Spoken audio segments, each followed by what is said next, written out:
जय Hind. UPSC syllabus से related हम आज जो कुछ भी डिस्कस करने वाले हैं उसमें से 80% एस्पिरेंट्स को यह बात नहीं पता है और बाकी के जो 20% हैं उन्हें पता है, लेकिन उनमें से बहुत कम लोग ऐसे हैं जो कि उसको फॉलो करते हैं। ये वीडियो दो हिस्सों में डिवाइडेड है।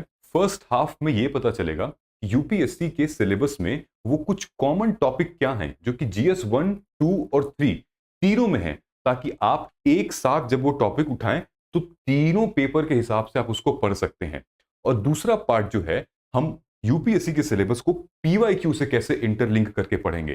दोस्तों, अगर इस वीडियो को एंड तक आप देख लिए तो आप यूपीएससी के सिलेबस को कैसे इंटरलिंक करें, जीएस 1 को 3 से, 2 से, जीएस 2 को 3 से, 1 से, और आपकी नोट मेकिंग बहुत अच्छी हो सकती है, आंसर राइटिंग बहुत अच्छी हो सकती है, और जो इसको अप्लाई कर लेगा ना वो बिल्कुल सॉर्टेड हो जाएगा, अपना टाइम बचा लेगा और अपना पैसा बचा लेगा, क्योंकि मेंस ही सबसे इंपॉर्टेंट है इस पूरे के पूरे एग्जामिनेशन में। हम लोगों ने अपने यूट्यूब के कम्युनिटी पे और टेलीग्राम पे कुछ सवाल पोस्ट किए थे। क्या यूपीएससी के सिलेबस को जब देखते हैं तो आपके दिमाग में क्या आता है?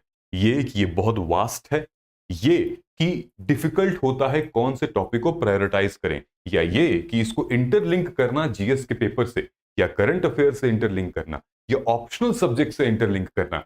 आप यकीन नहीं मानेंगे, बहुत सारे ऐसे बच्चों ने कहा भैया ऑल ऑफ दी अबव, मतलब सब ही प्रॉब्लम है। इंपॉर्टेंट यहां पर यह है कि हम जिक्र करेंगे कुछ बहुत बेसिक चीजों का, लेकिन उसके लिए आपको प्लीज क्या करना है, सब्सक्राइब करना है। हमारा भी एक उद्देश्य है कि इस चैनल को हम 1 मिलियन तक लेकर जाएं और आप और आने वाले आगे जितने भी एस्पिरेंट्स हैं उनको बहुत ही सॉर्टेड, कम टाइम में और बहुत यूनिक इंफॉर्मेशन पता चले जो कि हर जगह अवेलेबल नहीं होती है। इस वीडियो में सबसे इंपॉर्टेंट चीज है कि यूपीएससी सिलेबस के कुछ ओवरलैपिंग टॉपिक्स हैं, हम वो बात करेंगे। फिर हम एक एक टॉपिक को डिटेल में स्टडी करेंगे। फिर ये सारी की सारी चीजें हिंदी में भी अवेलेबल हैं, हमारे टेलीग्राम चैनल पर भी दी हुई हैं, आप जाके देख लीजिएगा। उसके बाद फिर हम इंटरलिंक करेंगे पीवाईक्यूज के साथ, हर एक पीवाईक्यूज के साथ हम लोग इंटरलिंक करेंगे। लेकिन उससे पहले आपको मैं एक वीडियो दिखाना चाहता हूं। शायद आप ना होते तो मैं अपने आप को समझा भी ना पाता कि एग्जाम में दे सकता हूँ, कभी इस एग्जाम में एज अ कॉम्पिटिटर बैठ सकता हूँ। And thank you for mentoring me both the way personally and professionally. जो कॉन्फिडेंस है वो इतना ज़्यादा बूस्ट हो गया है आपके, लगता है कि कुछ पढ़ रहे हैं। पहले होता था पढ़ रहे हैं बट कुछ अंदर नहीं जाता था मे बी, अब लगता है कि हाँ अच्छे से पढ़ रहे हैं। थैंक यू बोलूँगा भगवान को कि उन्होंने आपको भेजा मेरे लाइफ में। मैं अभी आज तक 28-29 साल में इतना स्ट्रक्चर्ड, इतना सॉर्टेड कभी फील नहीं किया मुझे जितना पिछले 1-1.5 महीने में फील कर रहा हूँ। Your UPSC guidance program has helped me a lot in understanding the UPSC syllabus as well as PYQ. And I'm very, very thankful for having in my life. Siddharth Bhaiya is a good mentor. Will take to reach to the great heights in UPSC results. And once again, I thank him to be for my mentorship program in UPSC journey.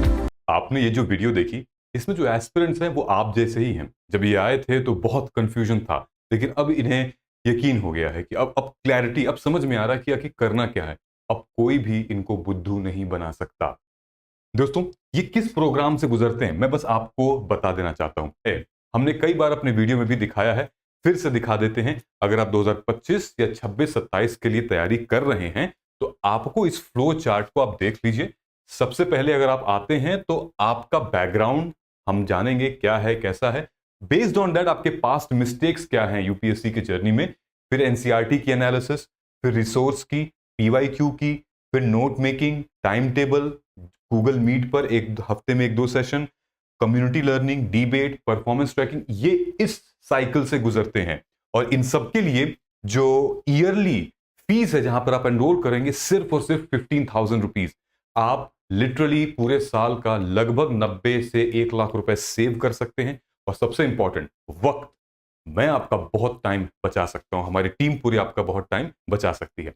शुरू करते हैं कि interlinking कैसे करें। अगर हम पीछे जाएं यहां पर तो इंपॉर्टेंट है ये कि overlapping of common topics in GS 1, 2, 3। अगर आप देखेंगे तो ये ब्रॉड कीवर्ड्स जो हैं ये सबसे ज्यादा ओवरलैप करते हैं। हमने जब पीवाईक्यू की एनालिसिस भी की पिछले 15 साल की, ये पाया कि ये कुछ कीवर्ड्स ऐसे हैं जो कि बहुत ओवरलैप हो रहे हैं, जो कि हमारे सिलेबस से ही हैं। तो आज मैं पहली बार आप लोगों के सामने ये बता रहा हूं और आपकी पढ़ाई बहुत स्ट्रक्चर्ड हो जाएगी। पता चल जाए आपको कि भाई जीएस पेपर 1 2 3 में कुछ कॉमन चीजें क्या हैं जो कि मैं अच्छे से पढ़ूंगा, बार बार रिपीट नहीं होगा। जैसे सोशल इश्यूज है, ठीक है, कॉन्स्टिट्यूशनल फ्रेमवर्क कॉमन हो रहा है, हिस्टोरिकल इवोल्यूशन के इवेंट और इंपैक्ट कॉमन हो रहा है, इकोनॉमिक डेवलपमेंट, इन्वायरमेंटल कंसर्न और ग्लोबलाइजेशन। अब एक एक पॉइंट पे हम लोग टच करते हैं। सबसे पहले स्टार्ट करते हैं इंडियन सोसाइटी से, ठीक है। सोशल इश्यूज का जो है तीनों पेपर में इसका इंपैक्ट दिखाई देता है। जैसे तीनों पेपर में हमारे सोसाइटी, पावर्टी, अर्बनाइजेशन और विमेन एम्पावरमेंट की बात की जाती है। GS1 डिस्कस करता है डाइवर्सिटी और कल्चरल एस्पेक्ट, ठीक है।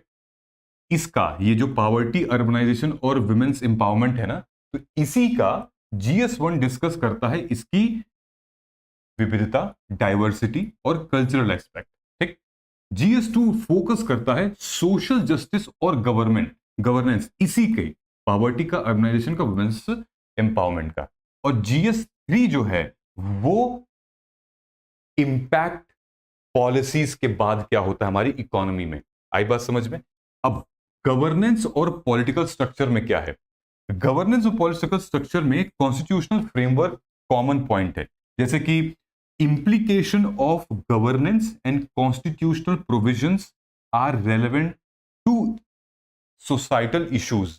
GS1 में सारे के सारे सोशल इश्यूज हैं, उसी इशू को GS2 में न्याय संगत सोशल जस्टिस दी जाती है। मान लीजिए महिलाओं से संबंधित GS1 में कोई प्रॉब्लम है, बच्चों से संबंधित कोई प्रॉब्लम है, तो GS2 में उसका सोल्यूशन होता है, पॉलिसीज होती हैं, स्कीम्स बनाई जाती हैं, और वो स्कीम कैसे हमारी अर्थव्यवस्था में ग्रोथ ले आ रही है वो GS3 में होता है, ठीक है। आई बात समझ में? अब आगे आते हैं हिस्ट्री एंड हेरिटेज। ध्यान से सुनिएगा, हिस्ट्री एंड हेरिटेज में हिस्टोरिकल इवोल्यूशन की बात होती है हमारे भारतीय समाज की, जो कि GS1 में बात होती है। अब इसी भारतीय समाज के हिस्टोरिकल गवर्नेंस और उसके स्ट्रक्चर की बात होती है GS पेपर 2 में। GS पेपर 3 में इसका और इसका क्या इंपैक्ट रहा है हमारे अर्थव्यवस्था पर, उसकी बात हो रही है, इकोनॉमिक पॉलिसीज की बात हो रही है, ठीक है। अगर कुपोषण की शिकार हैं बच्चे या महिलाएं, उनके लिए पोषण अभियान ले आया जा रहा है, तो कुपोषण का शिकार हो गया GS1, पोषण अभियान हो गया GS2, और GS3 में की आर्थिक सिचुएशन उसके बाद क्या है, क्या महिलाएं काम पर जा रही हैं, क्या महिलाएं मनरेगा में भाग ले रही हैं, अगर नहीं ले रही हैं तो क्या रीजन है। आई बात समझ में? अच्छा, इकोनॉमिक डेवलपमेंट, इसमें जो डेवलपमेंट इश्यूज है ना कि क्या क्या कवर होता है, जैसे हमारी अर्थव्यवस्था की कुछ चैलेंजेस हैं, जैसे गरीबी है तो क्यों है, बेरोजगारी है तो क्यों है, उसको एड्रेस करता है, ठीक है हमारा और GS2 में उसी का न्याय संगत होता है कि हाँ अगर गरीबी है तो उसके लिए क्या पॉलिसी बनाई जाए, अगर बेरोजगारी है तो उसके लिए मनरेगा बनाया जाए, ठीक है। और वहीं GS3 में इसके डेवलपमेंट के बारे में बात होती है, ठीक। अब आते हैं हम लोग इन्वायरमेंटल कंसर्न पे। काफी क्वेश्चंस आए हैं इन्वायरमेंटल कंसर्न पे। क्या है इन्वायरमेंटल इश्यूज डिस्कस, जैसे GS3 में हमारे बायोडाइवर्सिटी और डिजास्टर मैनेजमेंट है, वहीं GS1 में ज्योग्राफिकल फीचर अफेक्टिंग सोसाइटी है। समझ में आ रहा है? ज्योग्राफिकल फीचर्स सोसाइटी को क्या अफेक्ट कर रहे हैं, जैसे अर्थक्वेक, वोल्केनो, लैंडस्लाइड्स, ठीक है, ये सब हमारे समाज को अफेक्ट कर रहे हैं। और ये सेम चीज GS3 में हमें पढ़नी है डिजास्टर मैनेजमेंट और बायोडाइवर्सिटी में, तो आप इंटरलिंक कर सकते हो आंसर लिखते वक्त, ठीक है। आई बात समझ में? और इन्हीं दोनों के जो नियम कानून बनेंगे, जो एडमिनिस्ट्रेशन बनेगा, वो होगा GS2 के अंदर। ग्लोबलाइजेशन, ये हमारे GS1 में चौड़े में लिखा हुआ है कि affect of globalisation on Indian society, ये GS1 में है। वहीं GS2 में इसकी इंप्लीकेशंस हैं गवर्नेंस और इंटरनेशनल रिलेशंस, ठीक है, जहां पर हम GS2 एंड 3 पर बात करेंगे। सो आई होप अब आपको थोड़ा सा पार्ट 1 क्लियर हो गया होगा कि कॉमन टॉपिक्स क्या हो रहे हैं। तो जब भी आप इस तरीके के टॉपिक पढ़ेंगे तो आएगा। अब चलते हैं हम लोग PYQ की तरफ, जहां ये पता चलेगा कि आखिर हम क्वेश्चन को अप्रोच कैसे कर सकते हैं। ठीक है, सब्सक्राइब कर लिया ना, बहुत अच्छा। आगे आते हैं। हमने क्या किया है कि पिछले लगभग 10 साल के PYQ का आपको एक जिस्ट दिया हुआ है। करना क्या है, ये टॉपिक देख रहे हैं आप, ये टॉपिक है अर्बनाइजेशन। अर्बनाइजेशन के टॉपिक से GS 1 में भी, 2 में भी और 3 में भी सवाल आया हुआ है। तो अब आपको क्या करना है कि नोट्स भी हमें कुछ ऐसे ही बनानी है कि एक कॉमन नोट्स बने जिसके हमें GS 1, 2, 3 के सवालों को एड्रेस कर सकें। ठीक, अब क्या था, सोसाइटी के 2023 का ये क्वेश्चन है पहला वाला जो मैं पढ़ने जा रहा हूं, जो कि सोसाइटी में आया था कि क्या अर्बनाइजेशन हमारे जो गरीब हैं उनको सेग्रीगेट कर रही है अमीरों से, मार्जिनलाइज कर रही है अमीरों से। तो ये सवाल आया था। जैसे बंबई का जो धारावी स्लम है या फिर बड़े शहर में स्लम होते हैं तो वो तो साफ साफ दिखता है, एक तरफ गरीब बस्ती एक तरफ अमीर बस्ती। तो इसका दूसरा क्वेश्चन था फिर से इंफ्रास्ट्रक्चर से, ठीक है, जहां पर पूछा है इसका environmental implication of reclamation of water bodies in urban land usage. ठीक है, तीसरा इसका है लोकल गवर्नमेंट से, जो कि हमारा GS 2 का है। स्टेट्स जो हैं वो अर्बन लोकल बॉडीज को सशक्तिकरण एम्पावरमेंट नहीं देती हैं, इस वजह से ये सही से काम नहीं कर पाते हैं। आप बताइए क्या चैलेंजेस हैं। ठीक है भाई, 2016 में फिर से सवाल आया था इकोनॉमिक स्कीम एंड पॉलिसीज, ठीक है, स्मार्ट सिटीज और पूरा और रूरबन मिशन। हमने क्या किया कि हमने अगले पेज पे टॉपिक लिखा, हमने इनके जितने भी डायमेंशंस थे, ये जितने क्वेश्चंस आए हैं वो क्वेश्चंस के डायमेंशन हमने लिख लिए। जैसे अर्बनाइजेशन पे पूछा गया है क्या ये सेग्रीगेशन और मार्जिनलाइजेशन करता है पुअर का, फिर इन्वायरमेंटल इंपैक्ट, फिर रिलक्टेंट हो जाते हैं हमारे राज्य सरकार इस वजह से, स्मार्ट सिटी रेलेवेंस। ठीक है, अब आप ये देखिए, आप अगर स्मार्ट सिटी का कंटेंट बना रहे हैं अर्बनाइजेशन के लिए, अर्बन लोकल बॉडीज के लिए, तो आप इजीली ये वाला क्वेश्चन भी उसमें इनकॉर्पोरेट हो जाएगा। अगर हम स्मार्ट सिटीज प्लान कर रहे हैं तो environmental implications of reclamation of local bodies, कहीं ना कहीं इसमें वो शब्द आएगा ही आएगा। तो आप कंटेंट बनाएंगे तो उसमें ये चीजें इंक्लूड भी होंगी। तो ये हो गया हमारा GS 3 का और ये हो गया हमारा काइंड ऑफ GS 1 का। ठीक है, अब ये देखिए, स्टेट्स, राज्य सरकार जो है वो कहीं ना कहीं पीछे खींच लेती हैं अपना हाथ, क्योंकि वो अर्बन लोकल बॉडीज को सशक्तिकरण नहीं देना चाहती, एम्पावरमेंट नहीं देना चाहती, because they are functionally financially inefficient होते हैं। यहां से आप इसको इंटरलिंक कर सकते हैं। सेग्रीगेशन, तो जैसे बंबई का धारावी स्लम है तो राज्य सरकार बहुत ज्यादा इंटरेस्ट नहीं लेती है इन सारी चीजों में, क्योंकि फिर वो जो उनका MCD डिपार्टमेंट है वो भाई सेंट्रलाइज करना पड़ेगा, फिर चीजों को ठीक करना पड़ेगा। अब बंबई का जो MCD है वो इंडिया का सबसे अमीर MCD है, MCD या फिर म्यूनिसिपल कॉर्पोरेशन, जो भी आप कह लें। ठीक है, तो यहां पे इंटरलिंक आपको समझ में आ गया। ये फ्लो बनेगा आपके नोट्स का, आंसर राइटिंग का। ठीक, यही देखिए डायरेक्टली हमारा क्वेश्चन दिया था हमारे UPSC के सिलेबस से। ये देखिए डायरेक्टली ये हमारा GS 2 का है और ये हमारे GS 1 का है। ठीक है, अब हम लोग आगे आते हैं। आगे दूसरा है हमारा GS 1 और GS 3 के इंटरलिंकिंग, जिसका है फूड प्रोसेसिंग इंडस्ट्री। ये बहुत इजी था। अच्छा, फूड प्रोसेसिंग इंडस्ट्री में हमने फिर से वही किया। एक सवाल आया ज्योग्राफी में 2023 में, फिर एक सवाल आया 2022 में इकोनॉमिक्स में, एग्रीकल्चर एंड फूड मैनेजमेंट, फिर 2020 में सवाल आया इकोनॉमिक्स में, फिर 2019 में इकोनॉमिक्स में सवाल आया। अब हमने क्या किया, इन सब का डायमेंशंस लिख लिया, ऊपर लिख लिया फूड प्रोसेसिंग सेक्टर। अब आप मुझे बताइएगा, पहले क्वेश्चन में UPSC मेंस में पूछा था कि कैसे भारत नेट फूड इंपोर्टर से फूड एक्सपोर्टर बन गया। फिर दूसरे क्वेश्चन में पूछा था स्कोप और सिग्निफिकेंस क्या है हमारी फूड प्रोसेसिंग सेक्टर का। फिर तीसरे में पूछा था चैलेंजेस, अपॉर्चुनिटी और इनकम ऑफ फार्मर क्या इंक्रीज हुई है फूड प्रोसेसिंग सेक्टर में। फिर पूछा था challenges of food processing sector.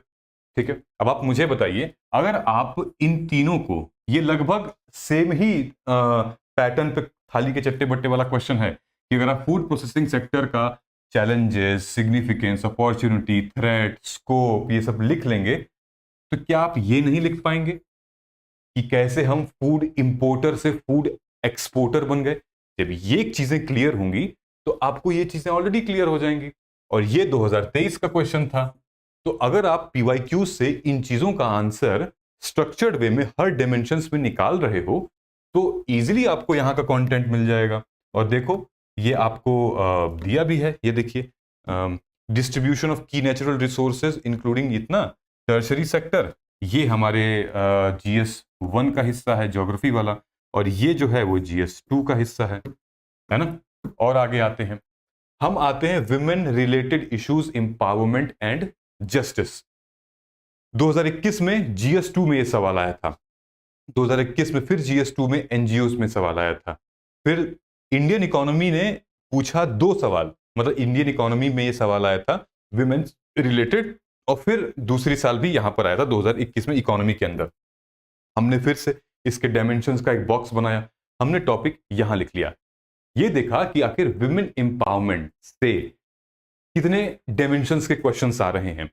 आप मान लो आप क्या लिखोगे विमेन एम्पावरमेंट में, चैलेंजेस लिखोगे, कुछ स्कीम्स लिख लोगे, कुछ केस स्टडी लिख लोगे, जजमेंट लिख लोगे, लेकिन देखो तो सही यूपीएससी पूछ क्या रहा है आपसे, डायमेंशंस पूछ रहा है विमेन एम्पावरमेंट के। चलिए सबसे पहले क्या पूछा है कि इनकी रिप्रेजेंटेशन जुडिशरी में अगर ग्रेटर हो जाएगी तो, बड़े हो जाएगी तो क्या होगा। फिर पूछ रहा है कि women empowerment, gender equality, poverty, mall nutrition be broken through micro financing of special health group.